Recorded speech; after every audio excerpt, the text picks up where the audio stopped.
Package deal है। ऐसा कोई वाकया ऑनेस्टली स्पीकिंग जावेद साहब नहीं आया जिसके अंदर एम्बैरेसमेंट फेस करना पड़ी हो? ट्राई जिंदगी आपकी। कोई एम्बैरेसमेंट वाला वाकया अल्हम्दुलिल्लाह अभी तक नहीं आया। It's been more than a decade and a half now.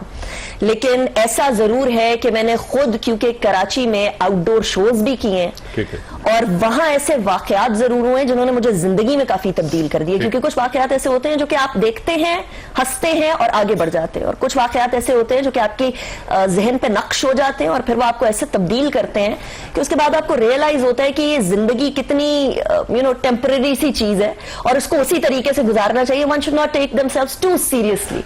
इतना सीरियसली ना लें कि दूसरों को छोटा दिखाने की कोशिश करें और अपने आप को बड़ा करने की कोशिश करें। ये मैं हमेशा हर बार ये बात बोलती हूँ, क्योंकि स्पेशली जब वो बल्दिया टाउन वाला सानेहा हुआ और उस टाइम पर जो लाशें मैंने खुद बाहर आते हुए देखी, वहां पे थी, मैं वहां पे थी, और उसके बाद फिर उस बिल्डिंग, वो बिल्डिंग इतनी मखदूश हो चुकी थी कि उस बिल्डिंग में आप उसकी सीढ़ियों से नहीं जा सकते थे। तो बाकायदा दूसरी बिल्डिंग से तख्ता लगा कर उस बिल्डिंग तक पहुंचना, और उस बिल्डिंग के ऊपर छलांग नहीं आप लगा सकते थे, आहिस्ता अपना कदम रखना है ताकि वो बिल्डिंग गिर ना जाए, मुनहदम ही ना हो जाए कंप्लीटली। सो इस तरह के कुछ वाकयात होते हैं जो कि आपको इस फील्ड के पार्ट एंड पार्सल मिलते हैं, स्पेशली अगर आपने कराची जैसे शहर के अंदर सोशल शोज की हो, बिकॉज आपको इतनी दर्द भरी कहानियां भी मिलती हैं और इतनी हैप्पी एंडिंग्स भी नजर आ रही होती हैं लोगों की कि आपको नजर आता है कि जिंदगी इसी उतार चढ़ाव का नाम है। और क्योंकि इसी उतार चढ़ाव का नाम है, इसीलिए अपने आप को उसी जाविये में रखते हुए आगे बढ़ना चाहिए। बस ये लाइफ यही है ना, इसके शेड्स हैं ना। हमारे जो इमोशंस हैं 28 इमोशंस हैं और ये रोजाना 24 घंटे स्ट्राइक करते रहते हैं, एक के बाद दूसरा, दूसरे के बाद तीसरा। तो आप ये समझिए 28 मरतबा तो इंसान के इमोशंस चेंज होते हैं रोजाना।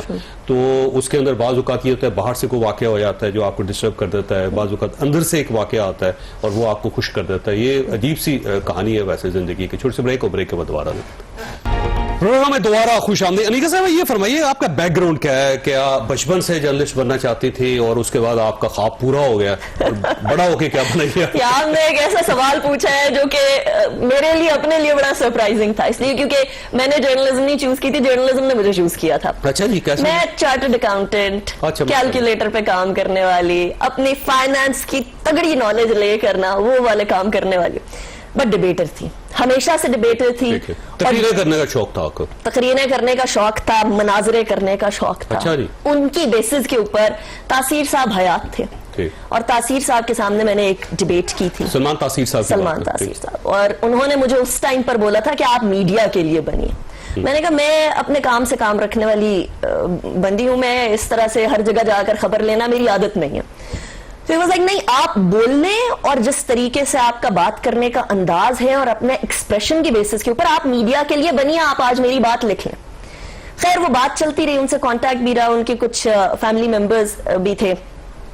अल्टीमेटली उन्होंने मुझे कहा कि फाइनेंस का शो, उनका चैनल फाइनेंस का चैनल था, बिजनेस क्लास था। सो अल्टीमेटली मैं वहां से मैंने आगाज किया और 6 महीने भी नहीं गुजरे थे कि डॉन न्यूज ने बुला लिया। फिर उसके बाद हम सोशल शो। आपकी आवाज बड़ी तगड़ी है, उसकी एनर्जी है ना, शायद मेरा ख्याल है सलमान साहब को इस वजह से महसूस हुआ। बिल्कुल सर। आवाज के साथ साथ थोड़ी अक्ल होना भी जरूरी होता है इस फील्ड के लिए। वैसे ये तो थोड़ी चाहिए होती है ना, मेरा नहीं ख्याल इस खूबी की जरूरत है। अब ना आपको अंडर एस्टिमेट नहीं करते वैसे।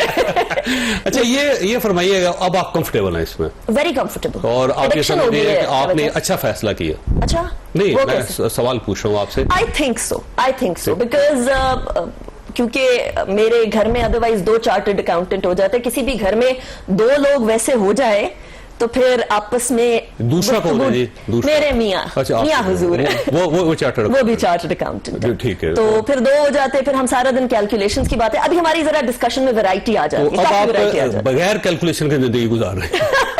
कैलकुलेशन वो करते हैं, जोश में लेकर आते हैं। ये तो बड़ी अच्छी बात है। वैसे तो सारे खामद बने इसलिए होते हैं, कैलकुलेट करते रहे बस। किरण साहबा जी, आपका बैकग्राउंड क्या है और किस तरह आ गई इस फील्ड में? क्योंकि इसे मुश्किल समझा जाता है खवातीन के लिए। वैसे अभी जब मुझसे सवाल किया जाता है ना तो मैं सोच में पड़ जाती हूँ कितनी, फिर बताते हुए ये महसूस होता है कि वाकई इतनी पुरानी सी हो गई क्योंकि मैं खुद ये सोचना नहीं चाहती कि अब एज बढ़ रही है, पुरानी। कितना अर्सा हो गया आपको? मुझे ऑलमोस्ट 14 ईयर्स सभा में हो गए। 14 साल जी। और उससे पहले भी? उससे पहले, हाँ जी। और कब स्टार्ट किया? फिर उसके बाद वहां से मैं गई CNBC, फिर आज TV, फिर अगेन दोबारा समा में।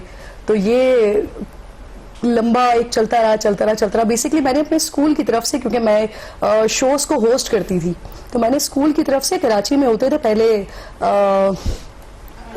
स्पोर्ट्स के और बड़ी चीजें वहां पर हो रही होती थी। उस वक्त मुस्तफा कमाल साहब नाज़िम थे वहां पर, तो मेयर साहब उधर आए थे और उधर वहां पर मैंने उस इवेंट को होस्ट किया था। उधर से मुझे देखा था जंग कल्चरल विंग ने, जियो का एक उधर था जियो टैलेंट हंट, उन लोगों ने मुझे वहां से देखा था और फिर उस पर मुझे बुलाया और ऑडिशन हुआ। मुझे पता भी नहीं था जब तक मैंने, अब जब मैं किसी से बात करती हूँ तो मुझे बड़ी हैरानी होती है और बड़ी खुशी होती है कि ये इतना बड़ा टैग था कि मुझे इस बारे में मालूम नहीं था कि जियो का टैग कितना बड़ा होता है। उस वक्त वो कार्ड होता था और जब हम जाते थे और बड़ी एक इज्जत मिल रही होती थी, बिल्कुल ही एक छोटी सी एंकर को। बल्कि मैं आपके प्लेटफॉर्म का फायदा उठाते हुए ये बात बताना चाहती हूँ, मेरी जिंदगी का एक बहुत तकलीफ दे वाकया भी है कि जब मैं 18 दिन के लिए जियो पर ऑफ एयर हो गई थी कराची का, पहले कराची में भाई लोगों का दौर हुआ करता था और उस वक्त उनके चैनल के लिए मैंने कोई 6-7 रोड शोज होस्ट किए थे। तो उसके लिए मैंने 5-6 रोड शोज रिकॉर्ड किए थे। रोड शो रिकॉर्ड करने के बाद एनीवे फिर मेरी जियो में हायरिंग हो गई और उन्होंने सबसे पहला मेन पेज का, जंग का फ्रंट पेज का टाइटल और सोलो टाइटल मेरा लगा। तो जब लगा तो जियो को कॉल आ गई कि जी चैनल बंद कर देंगे, ये तो हमारी एंकर है, आप इसे ऑफ एयर करें। क्योंकि ये उस वक्त बहुत सारे रिपोर्टर्स के साथ, एंकर्स के साथ होता था कि जो उनके साथ होते थे उनको वो फिर किसी और जगह काम नहीं करने देते थे। तो मेरे लिए ये इस वजह से मैं इसको बहुत बड़ी बात समझती हूँ कि उन्होंने मुझे 18 दिन ऑफ एयर किया, उसके बाद दोबारा ऑन एयर किया। लेकिन उस वक्त मैं बिल्कुल ही नई नवीली सी एंकर थी। अगर वो मुझे ऑफ एयर कर देते, निकाल भी देते तो शायद कोई फर्क नहीं पड़ना था, किसी को मालूम भी नहीं होना था। लेकिन उसके बावजूद भी उन्होंने मेरे लिए रेजिस्ट किया, वो लड़े। वो जियो जैसा इदारा मेरे साथ, फिर वहां पर मीटिंग करने हम गए और उन्होंने जियो को बड़ा थ्रेट किया कि हम आपका चैनल बंद कर देंगे। जियो ने अपने, नहीं 90 नहीं, चैनल गए। तो जियो ने मेट्रोस, यस, जियो ने रेजिस्ट किया। जियो ने वहां पे मीटिंग की, उनके साथ डिस्कशन किया कि जी चैनल आप बंद करें, हम तो नहीं निकालेंगे। उन्होंने मुझे नहीं निकाला। खैर बाद में फिर लोगों ने मुझे बड़ा समझाया कि जियो जैसे इदारे को आप ना छोड़ें, लेकिन वो अल्लाह ताला ने रास्ते बनाते हुए मुझे यहाँ तक पहुंचाना था।